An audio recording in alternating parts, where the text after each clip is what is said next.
I did not have a drink before doing this. So I believe in angels. The angels I believe in, they don't have wings or halos. The angels I believe in are more like little Tinkerbells before she went evil. And they have an important job to do. When they visit us, they remind us that we're all in this together. We all got a shared purpose. We have a reason for being here. The way I look at it, the universe is kind of like a middle school band. It's a whole lot of noise. Nobody really knows what's going on. You got the tuba guys staring at the ceiling and some stoner and percussion in the back. And the only people that are really paying attention are the clarinets, because their parents are in the front row watching everything with great expectations. And the poor angels, they got their work cut out for them. They're zipping around. They're going, hey, man, pay attention. There's a song in there. Pay attention. Watch that guy with the baton, man. Keep your music. And somebody dropped their music, put it back up on the music stand, because we're all in this together. That's some deep shit. That's some deep thinking. And the thing about deep thinking is it'll get you into deep shit. I know this because I graduated from a prestigious university with a degree in philosophy. And I was 24 years old. I had my first job. I was working for 2 years as a local reporter. And I'm staring at a computer screen for 8 hours a day. And I'm thinking, God damn, there's got to be more life than this. I felt like there was some truth out there. There was some epiphany that I was missing out on. And I remember I was laying in my bed one night, and it was a beautiful spring night in Florida, and I'm staring out, the Venetian blinds are blowing, and there's a palm tree. I was living with my mom, because when you graduate from a prestigious university with a degree in philosophy, that's where you wind up. And my mom's right there. And I'm thinking there, and it struck me. I'm looking at the moon, and I think, I have to sail around the world. This is what I needed to do. I needed to sail around the world. And that if I sailed around the world, I would find that truth. I would find that reason for living. I would find that epiphany. Sail around the world. Turns out that sailing around the world is a lot harder than you think it would be. You got to learn how to navigate. You got to learn how to provision. You got to learn about weather. You got to learn about the rules and regulations in different countries that you visit. But the most important thing is you got to have a boat. You got to have a good companion.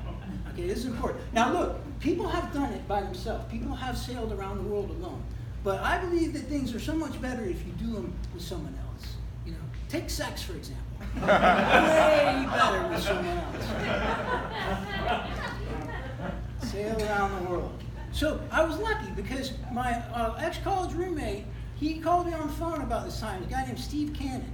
Now you have to know about Steve. Steve is the most optimistic guy on the planet, okay? This is the kind of guy, if you ever buy that day-old bread from Winn-Dixie, and then the next day you haven't opened it and it's already turned green, and you're like, oh, I'm going to throw this out. Well, Steve will say, whoa, wait a minute. Just wait a day. Maybe tomorrow will look better. He's like, this is Steve. Steve is like, the future is always better. It's annoying as hell. And so I did. But the thing was, this time when Steve called me, he was very distraught. It was uncharacteristic of him. He was studying in Scotland. He was doing graduate work. And he called me up and he said, I don't know what I'm going to do, man. I didn't get my grant money. I'm not going to be able to continue studying. And, what the hell was I thinking doing anthropology?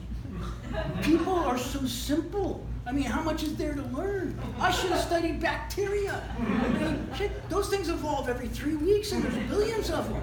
And here we are, 300,000 years later of evolution, and half of us are walking around with nipples that have no purpose whatsoever.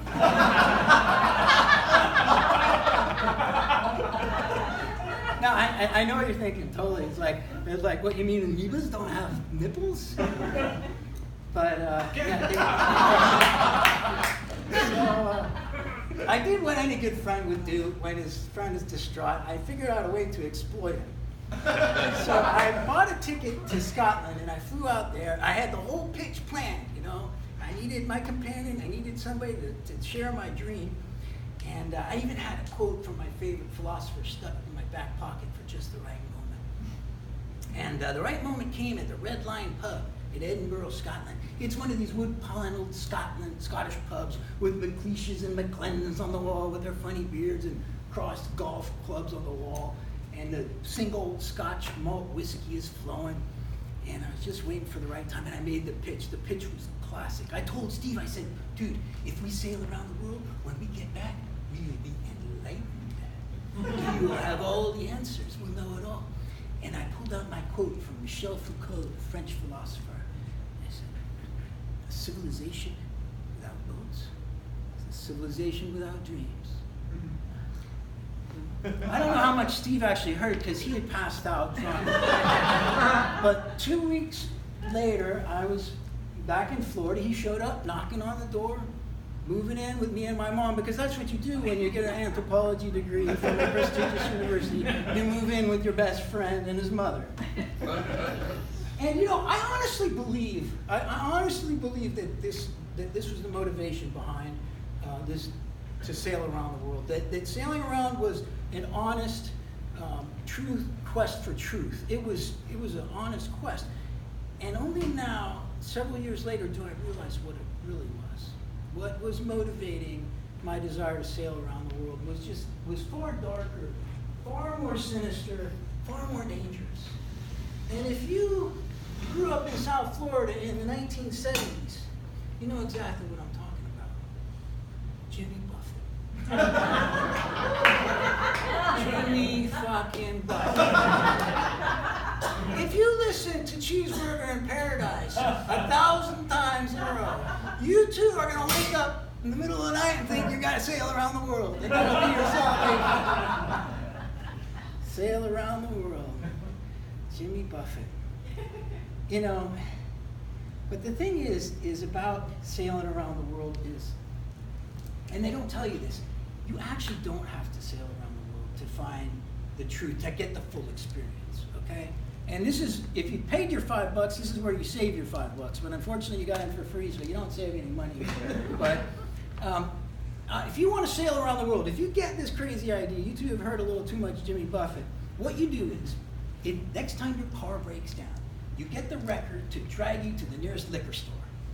Drop your car off right there. Go into the liquor store, buy the cheapest rock gut rum that you can find. Go back out to the car, slug it down, pull open your hood, stare at your engine, and realize you don't know what the fuck is going on. Pass out in the parking lot, get sunburned, get up, and do it all over again. They don't tell you that, man. In your Fidelity brochure with that sailboat and the sunset, the guy with the gray hair and his wife that's 30 years younger sailing off. They don't tell you that actually sailing around the world is just a tour of the world's hardware stores. I have nothing against hardware stores, but a hammer in Istanbul is a hammer in Miami. That's the same thing. And the other thing that they don't tell you is the most important skill if you want to sail around the world is you got to be able to fix things. You got to be able to fix stuff. And so we wound up, we found our boat. Okay, that was owned by a guy named Shelley Lake, and Shelley Lake was so delighted. He owned a boatyard in Fort Lauderdale, Florida, and he had owned this boatyard for 30 years. And him and his wife had been running this thing, and they were just desperate to retire. And they had inherited 7 boats from 7 jokers who hadn't paid their bills. The owner of our boat was in jail for smuggling drugs, and he was so happy to see the philosophy major and the anthropology major with a dream to sail around the world come out looking for a boat. $6,000 is what it cost. It was built in 1937. And the name of the boat was Tosca. And if you're an opera fan, it would have tipped you off. Tosca, she stabs her lover in the back and then she hurls herself off the castle walls on the left back. Yes. Who names their boat after a suicidal? And the boat literally almost killed us, but we were smart enough to hire a surveyor to check out the boat to make sure it was going to be safe. In fact, my mom got the surveyor because he's like, he's my only son. I don't want him to die. And so his name was Paul Anstey. And Paul came out and he looked at the boat. It was up on the hard, as they say. It was in a boatyard with a bunch of other derelict vessels. And he thumps and he pounds. He has a phenolic hammer and he's looking for rot. And he's poking and prodding. He looks at the sails. He looks at the engine. And he looks at us and he goes, you got a pretty good boat there. It won't sink you. but it might starve you.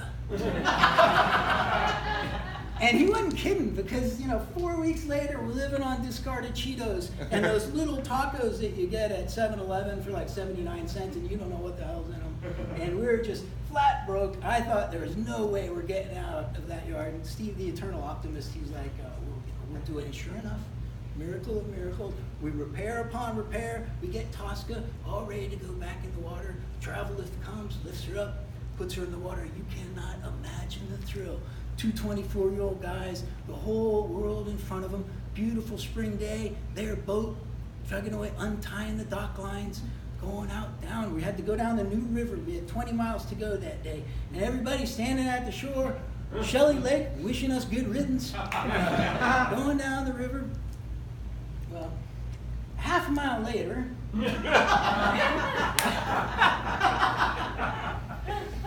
the engine broke down.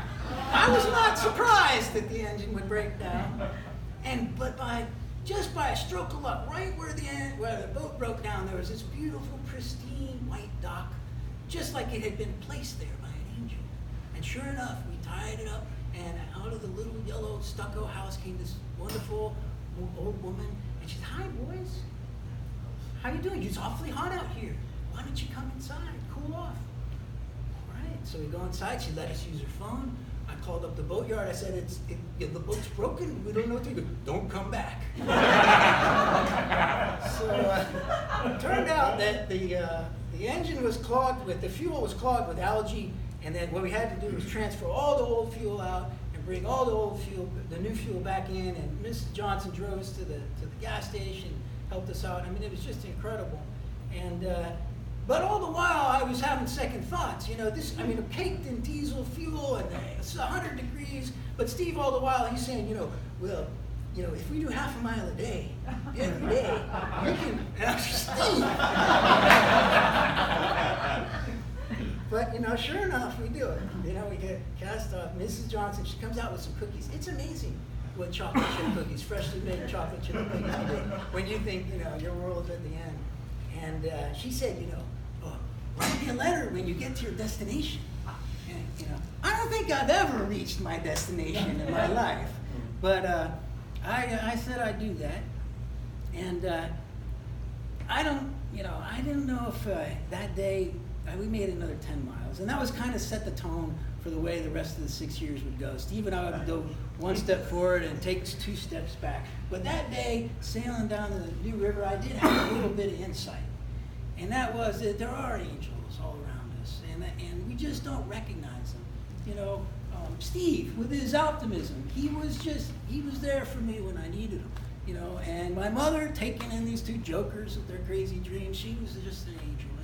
And Shelley Lake, Paul Anstey, speaking the truth, you guys, well, I don't know. And of course, Shelley Lake, kicking us down the road. Get on with it. They're all angels. And I believe they're here. We just don't recognize them. There's angels in this room. We just don't see them. And that's just the way it is, because earthly creatures don't hardly recognize the angels among us. I think Jimmy Buffett said that.